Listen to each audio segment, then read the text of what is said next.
มดคนเดียวก็เลยปั่นปลาน่ะมันตัวใหญ่ปั่นไปเป็น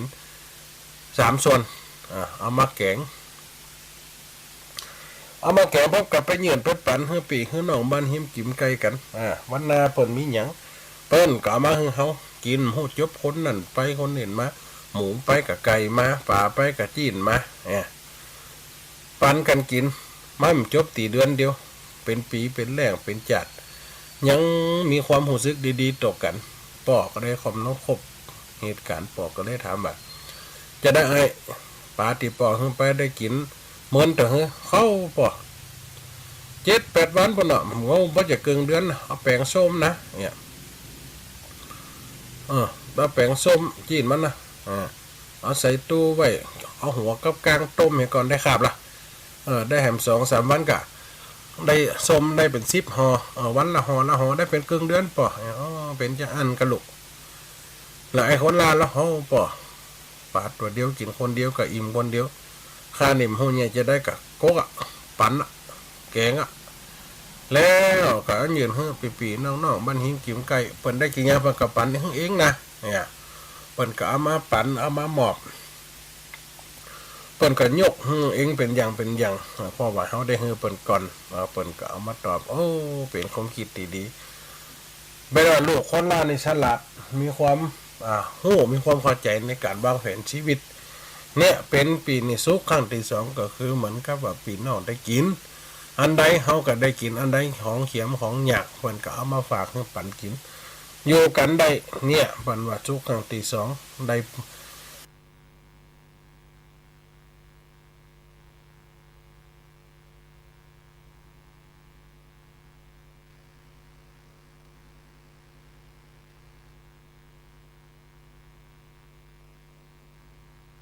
ปันของจากปี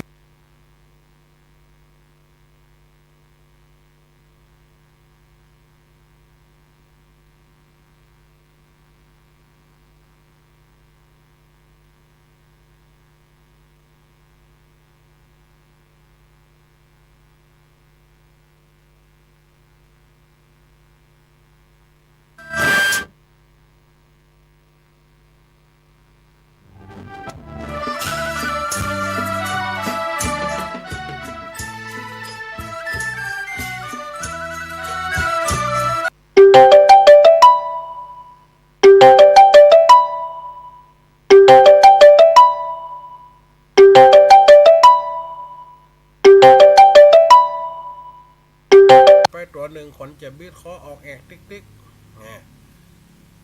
มันก็เติมไข่เข้ากันละมันก็จับตัวนั้นติ๊กตัวนั้นก็จะเดินตามหมดละเจ้ามันก็กวนจะจับไว้ติ๊กไปจุกกวนจะบีดคอออกแอกถอยก้นแล้วตาเข้าใส่แล้วตังมันก็ไปได้หยักหัวกับเมียต้องหูจักการเปิดว่าเมียมฟังคำหัวเงินคำเต็มหัวกระเสียงหัวมฟังคำเมียเงินคำกองเต็มหัวกระสมดกระเสียง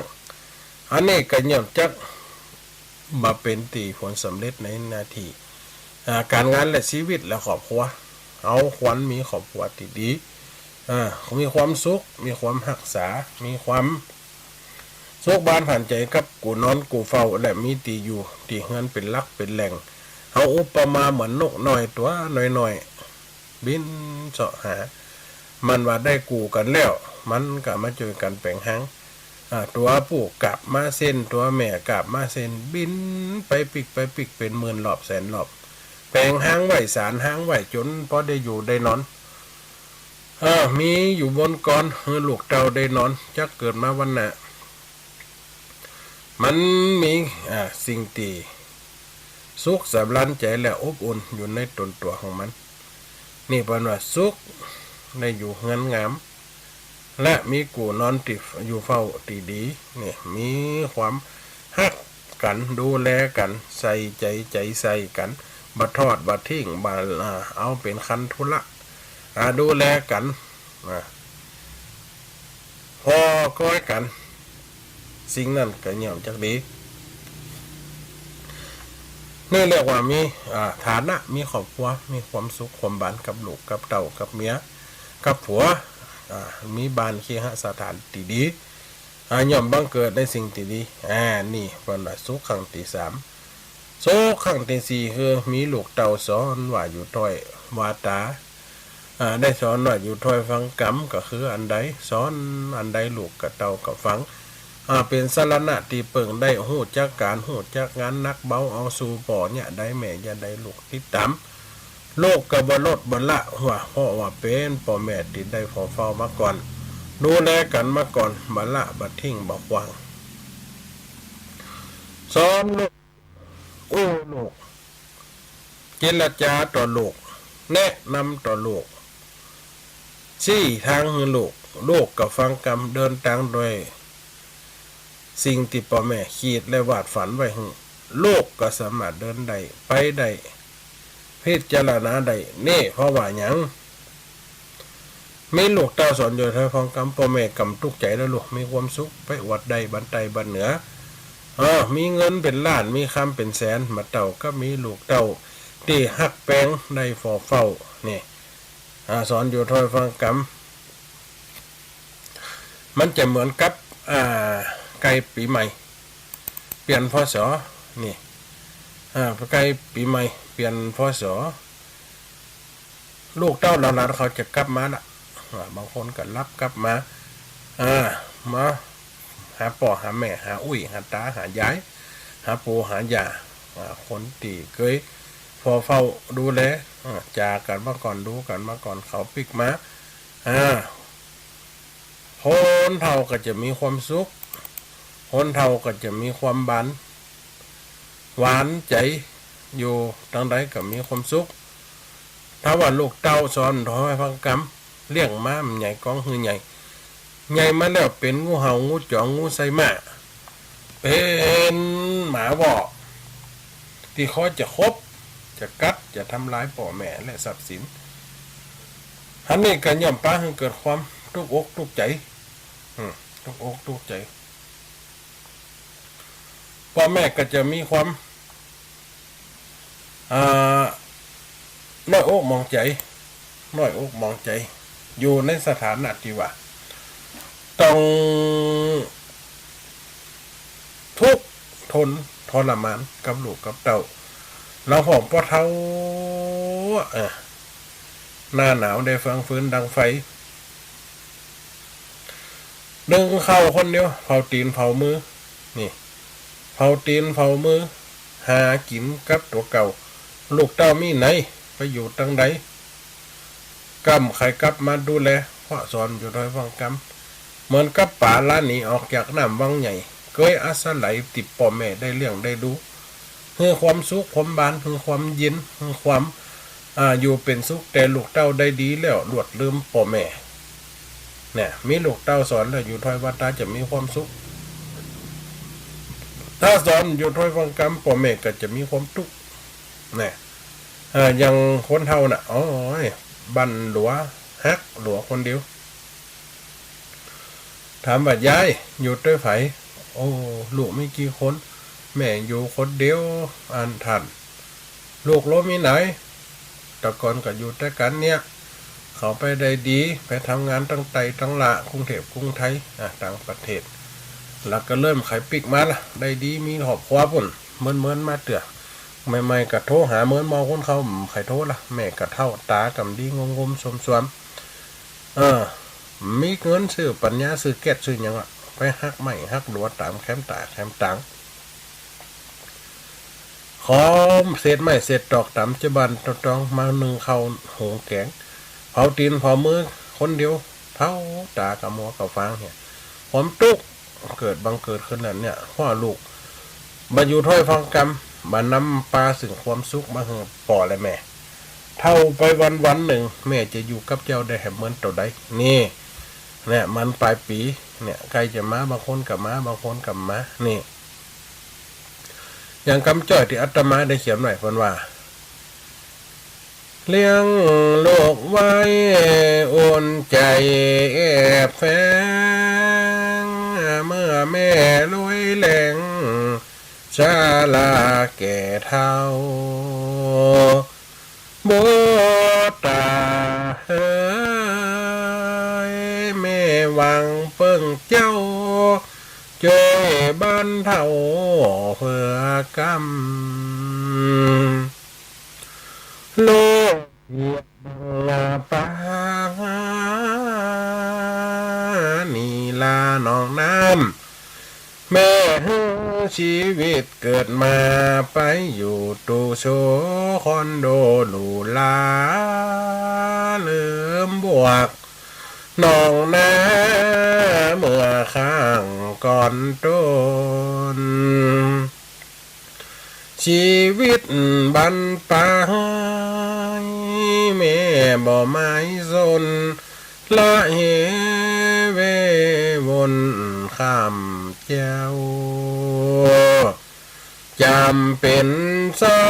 กินเตียวดินคมเต้าลูกเอ๋ยลูกเต้าบ่ยินถ้าแม่บ่ซอก็ได้กินเอาจีกรรมาตราต้องสู้แบกเอา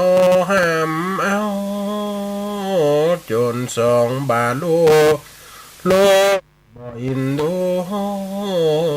แม่ไทยเผาตีนเผามือโอตกอยากไล่หาตามที่ได้หอมแป้งหวังว่าพรุ่งนี้มีเขามีแกงมีสองตาแยงมีแห่งปันเข้ามีสองตาแยงมีคุณลืมบาตาลืมพ่อคุณบรรดาพ่อแม่จนก็เท่าแก่ชราอันนี้ก็เกิดความทุกข์เวทนาแต่ว่าสุขข้อนี้ก็คือสุขมีลูกเต่าสอนแล้วอยู่ถอยวาตาสุขลูกหลานมาล้อมอ้อมปกก็คือมีลูกมีเต่าบัลละบัดทิ้งบกวางมาดูแลผู้เป็นแม่มาพอบัลละผู้เป็นแม่ผู้เป็นพ่อก็ให้เกิดความสุขความสุขอกสุขใจลูกเต้าเราหลาน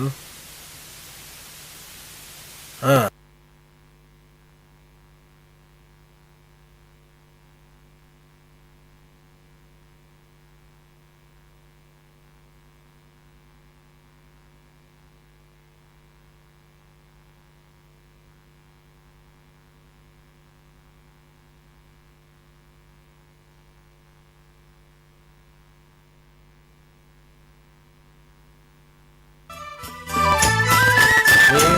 คนมาแบบก็ให้เกิด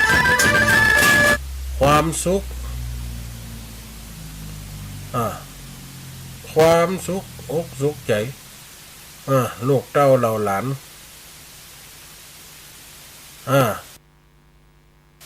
มีคนมาบากหวานเห็นก็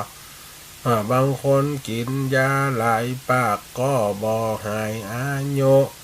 ก็มาหมิ่นสันปันตายนี่แต่เหล่าฟ้องกอดตุกยำเทาฟ้องกอดตุกยำหนุ่มยำกำสิ่งนั่นมันเป็นสิ่งที่ความลำบากมันเกิดขึ้นแต่ว่าเป็นโรคเป็นภัยหูจักหายบัดตายเสียครั้งนี้ก็ดู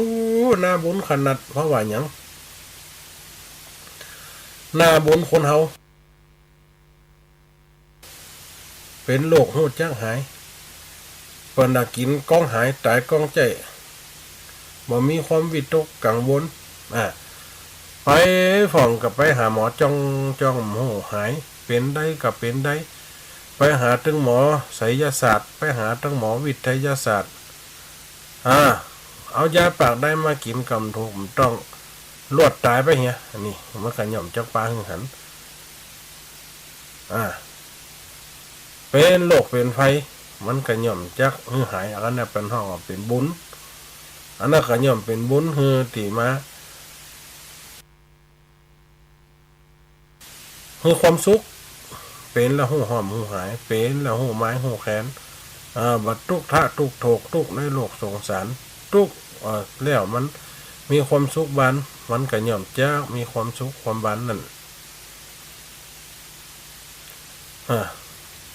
เอาก็ควรพิจารณาว่าความสุขบางคนเป็นแล้วมันก็ย่อมเจ้าอยู่ดีสบายหายขึ้นมามันมีความสุขหรอกอันนี้คือเจ็บเป็นมวยไข้แล้วโหจักผ่อนหายไม้แขนมีความสุขครั้งที่7เมื่อตายแล้วมีบุญกินบุญตานนำขึ้นสู่สวรรค์จันทร์ฟ้าอันนี้ไผอาจจะพร้อมหันแต่ว่าความสุขบ้านนั่นคืออย่างมีคนมารวมกันรวมงานมีคนส่งสการตานขับตายแบบว่าทุกข์ทรมานบ่เป็นนักบ่เป็นหนงบ่ต้องขี้หักขี้ห้อยมันว่านะตายกำตายเป็นกำเป็นนอนแจสลีอยู่หั่นย่อมปาให้เกิดความบ่มีความสุขตายแบบทุกข์ทรมานนี่คนที่เปิดมีบุญก็ย่อมไปเลยง่ายๆเป็นได้ 2-3 วันเป็นได้ไม่เกินห้างบางเดือน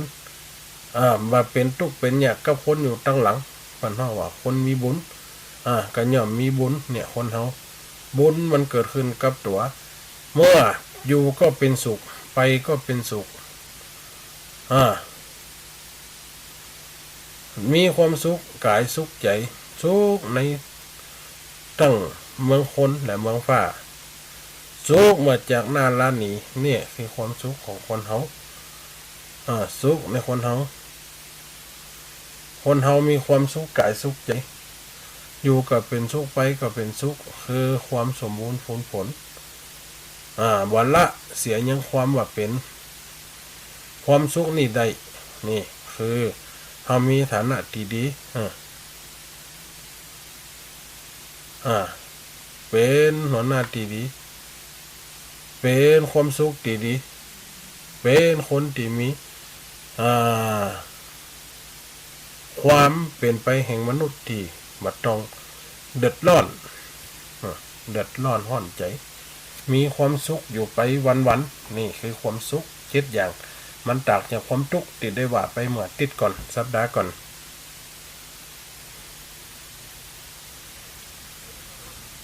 มันเป็นความสุขของคนเฮานี่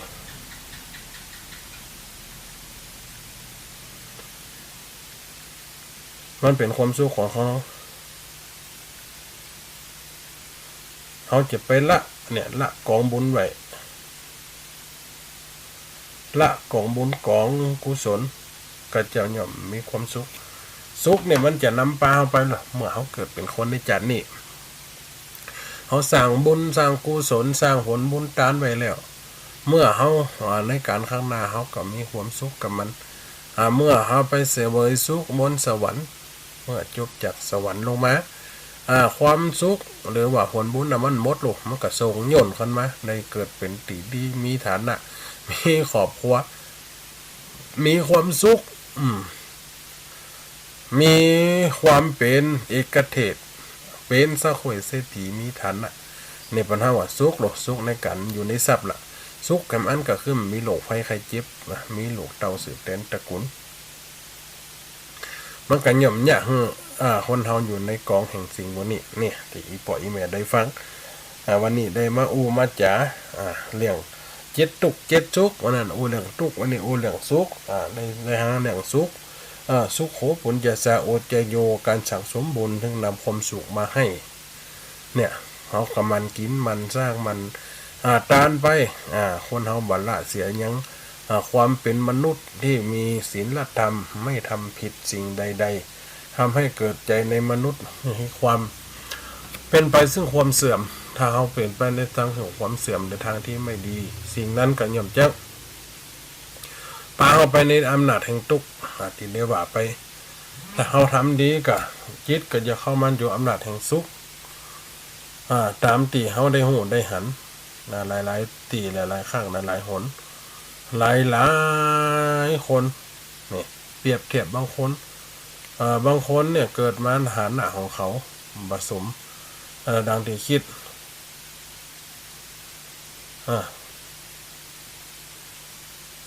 อย่างที่คิดคนเฮาเนี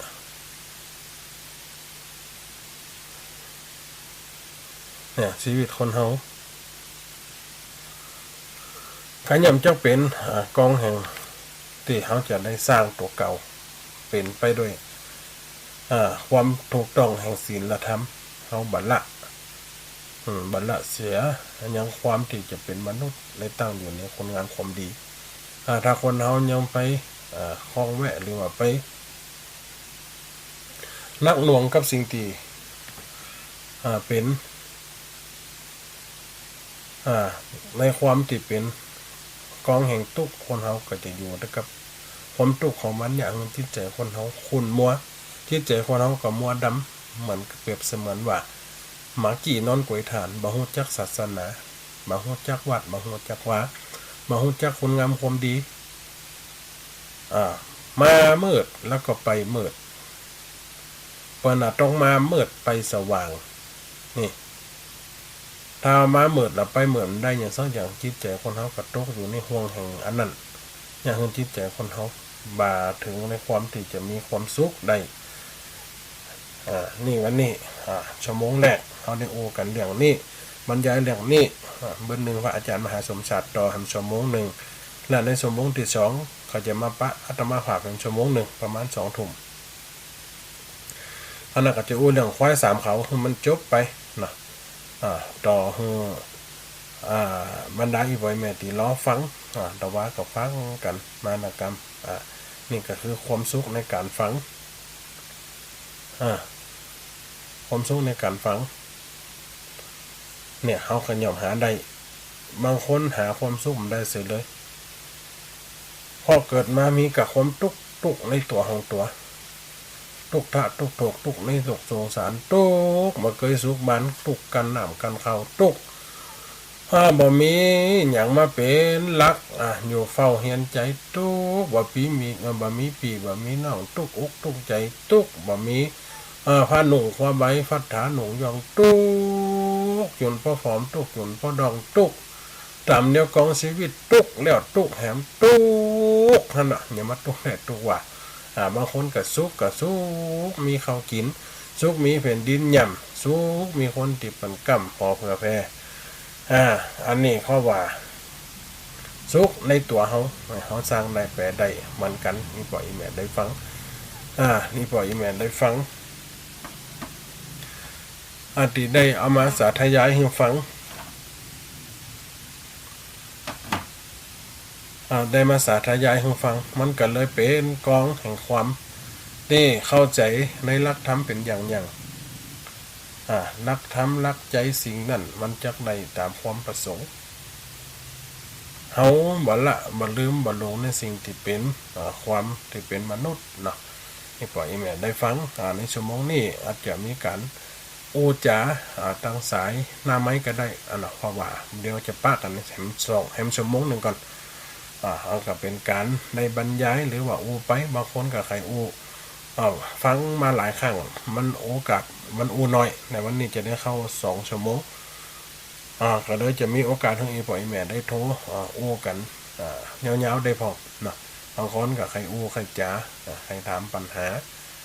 ใครมีความเข้าใจในสิ่งต่างๆก็เปิดโอกาสให้ได้โทรกะอย่างกะเอาก็ว่าได้เนาะถ้าว่ามีการโทรเอามากะเป็นยังเพราะว่าก็จะอู้กันไปเป็นบางอย่างเนาะสาธุเจริญพรเด้อสาอาจารย์เจ้าสาธุเด้อโยมแม่ยายเลือนเนาะเจ้าถ้าเขียนเดินเด้อวันนี้คืนด้วยว่าเป่าเนาะเจ้าแม่อาจารย์แม่อาจารย์เนาะเจ้าเบิ้ลหนึ่งอันสมมติที่2ฟังเรื่องควาย3เขาให้จบเสียเด้อเจ้าประมาณ2 ทุ่มทุกเรื่อง วันนี้อันพอดีเป็นมวยแตนปถึง2เวลาวันนี้นะวันนี้เป็นมวยแตน เจ้าเจ้าเจ้า น่ากินข้าวแรงอย่างจ้ะ แม่กินแล้วนะเดี๋ยวเขาชื่อเล่นหมูนึ่งมาค่ะ นี่ก็กินได้อยู่มีเคี้ยวเต็มปากเคี้ยวได้ เอาเสื้อผ้าแต่แบบนี้นะ อ๋อแหละ มันเตยเหรอนี่มันเตยเหรอ ฟันนิ่มมีอ่ะเนี่ยถ้าเคี้ยวมีกับเป็นตุกนะคนเฮานะ เคี้ยวมีกับเป็นแม่นละดีละอยู่ไปฟังไปกับธรรมะเลยยายเด้อ เจ้า สา เจ้า ธุอนุโมทนาสาธุสาธุ เจ้าสาธุเจ้ากลับไปศาลเจ้า สาธุเจริญพรเด้อ พอสมควรบ้านบุคคลครับ สาธุเด้อพอสมควรฟังอยู่น่ะ ถ้าอาจารย์ครับผมขอถามปัญหาก็ว่าผมปัญหาเป็นตากเป็นปิงนี่มันเป็นอย่างไรครับ ฟันหันตาฟันหันปิงนี่คนจะมายืมสตังค์จ่าย อ๋อน้อง คนจะมายืม คือว่าผีกันยักษ์ยิ่งใช่ไหม ผีเพื่อกานอยากมีผีกานอยากฟันหมาฟันแมวพุ่นหมากี่หมาดำพุ่น ครับ เป็นบอกเป็นกลางนะเป็นตากเป็นปิงนี่ระวังเด้อไปมือหมอนะหันสาวน้อยมาจ้องเฮอจ้องเฮอสาธุเด้อขอสมควรเด้อ ครับไว้สาครับเข้าใจครับ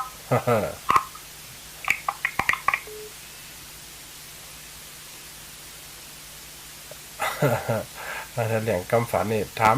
ได้หมดนอกในแต่ว่าอาจจะบ่ได้ในทำอาหมดบ่นอกทำอาหมดนะก็โอ้ได้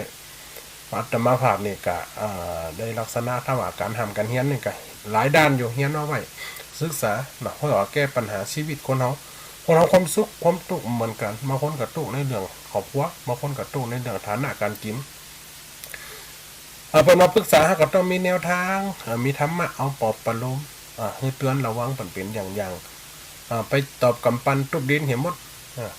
เพิ่นถามว่าแม่ฟันดีเฮาบางคนก็ข้าวดำข้าวแดงดูจะให้แม่เนี่ยจะได้มันก็แดงกะบางคนโอ้โหสัตว์โอ้โหมือเป็นพริกแกงกะไปโคตรข้าวน่ะกะมาข้าวหยังตกใส่กะเขาก็ว่ามันเรื่องให้ก็มีเรื่องดีก็อาจจะมีเหมือนกันเขาก็ควันพิจารณาเอาเด้อสาธุเจริญพรสาธุเน้อโยมแม่ยายน้อยเน้อมาได้แม่ยันเนาะถ้าการทำนี่บ้านนี่มาได้แม่ยันนี่ นี่อย่ามาได้แม่ ยังว่าแม่ทานก็อยู่แล้วแม่อยู่คนเดียวจังหวะนะคะมากก็จำเป็นเนาะอยู่คนเดียวแต่ก็ยังมีความสุขในการมีธรรมะมีการดำรงชีวิตอยู่มันก็ย่อมมีสิ่งบนนี้บรรนักไปเสียมดนั่นแหละกำเบาไปเสียมดบอกสุกไปเหี่ยมดมาตุกไปเหี่ยมดมันก็ย่อมปะปนกันไปเนี่ยนั่นนะแม่พักนี่มาได้แม่เหี่ยมดนี่เกิดมาได้หันหน้าพ่อหน้าแม่พี่น้องได้แฟร์ยืนปันนี่มันยังว่าการลูกหลานมาเดียวก็ยังว่านั่นเนาะธรรมดาเนาะอยู่เฮือนบ้านสุขใจอยู่เฝ้ามีลูกเต้าสอนอยู่ถอยวาตามันก็ตามมันย้ายปะของพวกป่องบางคนเย็ดคอมาถึงปะสักคอหนึ่งคนเฮานะเนาะคอได้หัวเนาะแม่นน่ะสาธุสาธุเด้อแม่เป็นกำลังใจนะ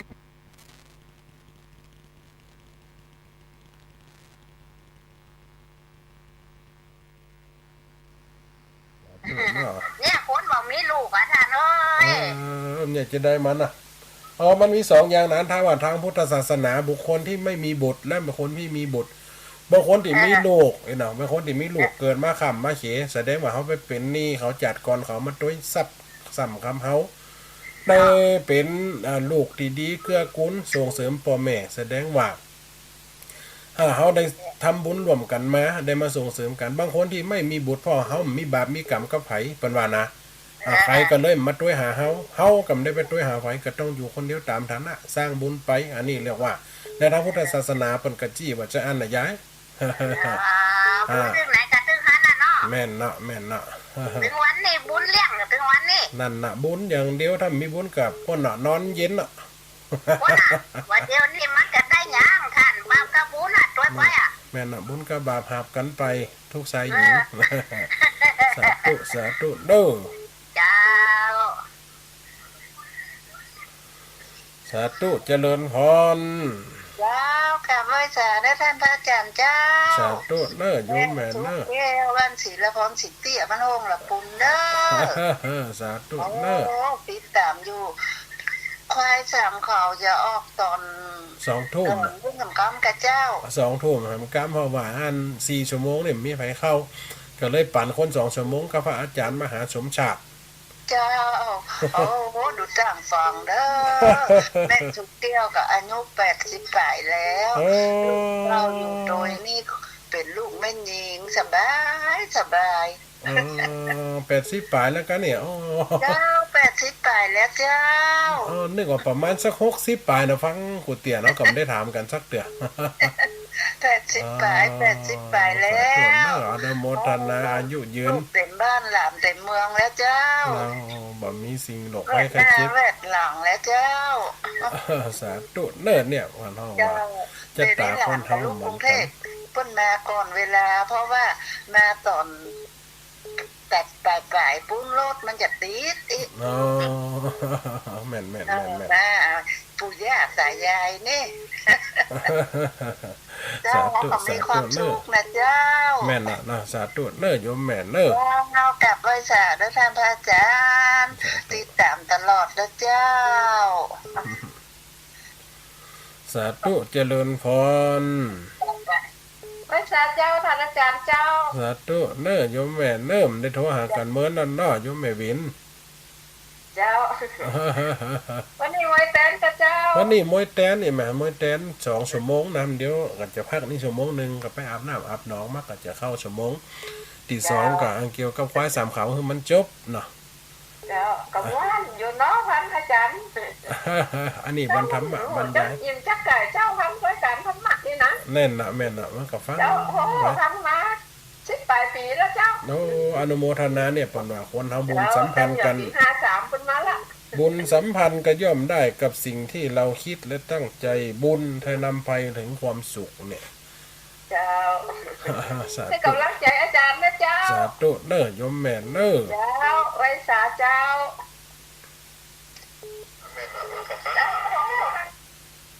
สาธุเด้อโยมยายพรเด้อ เจ้ามาสักการ รุ่น80ถึงนั่นน่ะมนนี่กำลังโหนะนะอายุอานามกันนี่นะ กำลัง82อยู่ อายุได้28แล้วเนาะ ก็ต้องใส่อยู่เนี่ยล่ะ ฟังฝ่ายเห็นน่ะถ้าขึ้นสีขาวได้ไหมขึ้นสีขาวมีก่อนถึงวันนี้มีอยู่กับ เจ้า กับโหดแล้วเดี๋ยวไปเข้าไปฟอนี่ขึ้นสีขาวมันก็ดักตั้งแต่มาเข้าไปฟังขึ้นฝ่ายหินนะเพิ่นก็ดังอยู่เจ็บอยู่ แล้วก็มันทอดแล้วเปิดพัดลมมึงเลย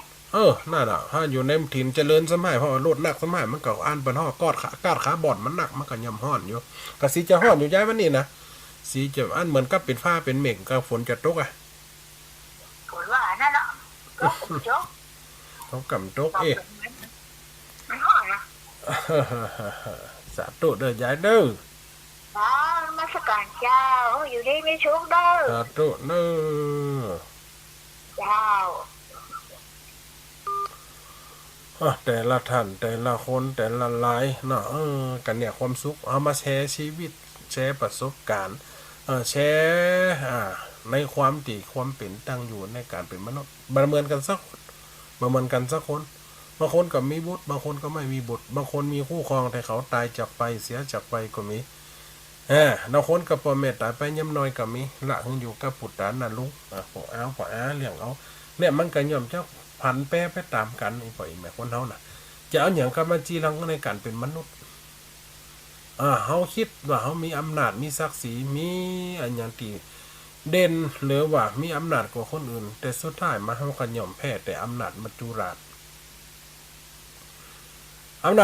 นี่กล้าแข็งที่สุดแข็งแห้งที่สุดหรือว่าเจ้าแห่งชีวิตเจ้าแห่งชีวิตเนี่ยแม้แต่พญาตนน่ะห้องมโหนเขามาทำนายว่า ลองตรวจดวงชะตาพอแล้วจะเปลี่ยนอย่างไรบ้านเมืองว่าหมอโหนกันเลยว่าโอ้ไว้สาปอพญาเป็นเจ้าท่านจักอยู่ได้แหม7 วันไปตั้งหน้าต่ออันเพราะว่าเจ้าแห่งการเวลาจะเข้ามาหาละเขาจะมาในรูปแบบใดคือมาเอาชีวิตของพระองค์นะกะเนี่ยก็เลยกลัวละห่มผ้าครึ่งหัวครึ่งตีนหูจะไปตีนไหนสันมันอยากจะทำอย่างละได้ยินว่าตีแหม7 วันไปตั้งหน้าจะตายวันที่6กับห้องหมอโหนว่าเดี๋ยวนี้เจ้าชีวิตอยู่ที่ไหนเจ้าแห่งการเวลาอยู่ที่ไหนหมอโหนก็เลยว่าโอ้ตอนนี้มันปลอมอยู่ตัวลูกงัวอยู่ตั้งนอกวังหัน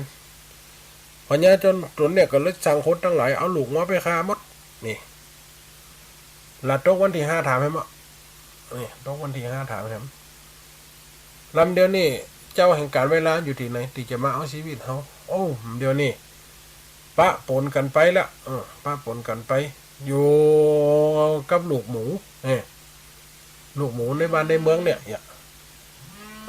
คนตั้งพญานี่สั่งปั๊บว่าเอาหมูไปฆ่านี่สั่งเอาหมูไปฆ่า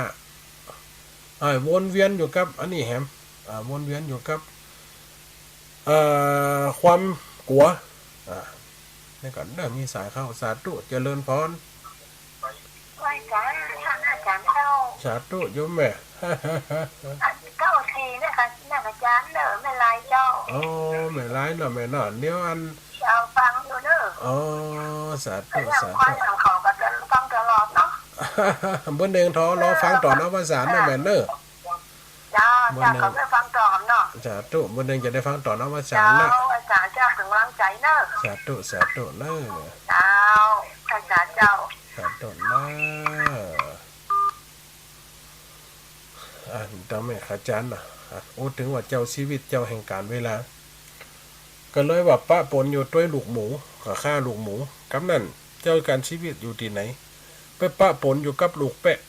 พญาเนี่ยกระซังให้คนตั้งหลายฆ่าลูกแปะหมดแล้วมีแหมตัวหนึ่งมาโดนฆ่าเสียงห้องตัวแม่มันปัดแม่มันไปลักหลอกเข้ามาในวังนี่ลักหลอกเข้ามาในวังเมื่อลักหลอกเข้ามาในวังปุ๊บบ่ฮู้จะเนี่ยจะได้แล้วตอนนี้เจ้าแห่งการเวลาอยู่ที่ไหนเหลือแหม2 วันเจ้าแห่งการเวลาอยู่ตีเสาเล็กหน้าหอพระลงพ่องพระลงพญาเนี่ยก็สร้างคนตั้งหลาย4 เสาเล็กนะเอาไปปัดเอาไปเจียเมื่อเป็นเต่าผงทุลีเอาไปขวางลงน้ำสุดท้ายมากำตายแต่ว่า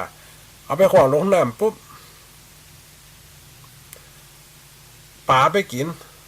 แล้วก็ชาวประมงน่ะหาป่าได้ก็มาเปิดพอต้องป่ายังมีเกษตรเล็ก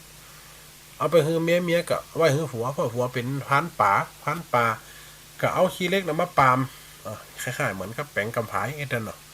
พญาตัวเนี่ยก็เลยออดสอดเอวป่านี่สอดเอวป่าสุดท้ายมาขนาดตีสอดไปเดินไปพันป่ายิงยังไปถูกใส่สุดท้ายมาเกิดตายนี่มีอย่างจะจี้ลังอย่างยืนได้นี่เพราะว่าคนเขาเจ้าแห่งการเวลาเมื่อเขามาไกลตัวเขาละถ้าเป็นเวลาแห่งคนเท่าตอนนี้60กับไปประมาณบ่าย2 70กับบ่าย3ละ80ปลายกับบ่าย4ละ90รีบลีอยู่ปุ้นปลายใหม่แดงยัวอยู่หลายดอยมันจะรับปูรับดอยมันร้อยปุ๊บถ้าว่ามันเตรียมตัวปิดฉากได้ละนี่คงจำยืนยาวถึง200ป่ะเนาะมีไฟอายุถึง200นี่บะมี100 500 6เปรียบเสมือนกับแสงสุริยะที่มันตกไปแล้วกันยังส่องขึ้นฟ้าอยู่ยัวกับเหมือนกับชีวิตคนเราขนาดใครกัดตายละชีวิตมันก็จะเป็นไปดังอันนี่ที่อีพ่ออีแม่ได้ฟังเนาะเวลาหมดเวลาเดี๋ยวช่วงจากนี้ต่อให้พระอาจารย์มหาสมศาสตร์ละกะเวลา2 ทุ่มมาต่อกันเด้อเดี๋ยวอาตมาภาพจะอาบน้ำอาบหนองก่อนสาธุเจริญพรแม่โคข้างแรกเด้อจากตั้งใดจ้าโยมแม่แม่บัวจันทร์บ้านหลวงตำบลนาควาอำเภอเมท่าให้เจ้าบ้านหลวงนาควาแม่ท่าฟังมาเมินน่ะโยมแม่เนาะอุ้ยแม่ฟังตลอดอ่ะแต้มลำเคยโทรนำละ เจ้าอีแม่จำเบอร์โทรมาได้อ่ะ อ๋อเบอร์โทรจำมาได้แหลมเบอร์หนึ่งจะฮื้อไว้แหมกำ เจ้า ไปได้ตีไหนมา เบอร์นี่อ่ะเนาะตู้อันท่านอาจารย์เนาะ แม่นะแม่ แม่นเบอร์โทรนี่ก็เจ้า แม่นะเบอร์โทรเบอร์เนี่ยตีแม่อูเนี่ย เจ้าแล้วก็เบิดอีแม่จะรอฟังอันไอ้หยังก็ ควายสามเขาล่ะ ควายสามเขา อีแม่ฟังทั้งวันฟังทุกตนทุกองค์อะเจ้า อ๋อไอ้สาตุเนิร์ดแม่ท่านี่ก็ไปมันขนาดนักไอ้แม่ไปหาอันเด็กตังปุ่นนะ เจ้ามาบ้านนี่อย่างนะเจ้า เอาไปหมดตั้งแต่หน้ากวางหน้าฟานพงหอสารป่าตันแม่ท่าทางนากิวบ้านกิวนาเกาโน่ไปขับข่อยแม่แถวนั้นไปเตะขับข่อยอ่ะ โอ้ไปบ้านกิวลำเก้ากับฟานบ้านหลวงเนี่ยเนาะ แม่นน่ะมันหลวงปุ้งหอสารกับไปจัดมัน โอ้ฟานบ้านหลวงเลยเนาะ อ้าวแม่นน่ะแม่ แม่ขอให้มีความสุขเด้อ เช่นกันเลย อา โย ยุ ม มั แม่ น เน ยื อน ยาวเด้อ เช่น อา กั จาน รย์ เน เด้ อ อ เช่นกันเลยโยมแม่บัวไอ้น่ะ เจ้า โยมแม่บัวอ้าวเวลาหมดพอดีนะอีบ่อยแม่เนอะเดี๋ยวพระอาจารย์มหาสมศักดิ์ต่อจากนี้เขาจะได้ป้ากันควายสามขาวปุ้นเวลา2 ทุ่มเนอะอีบ่อยแม่เนอะ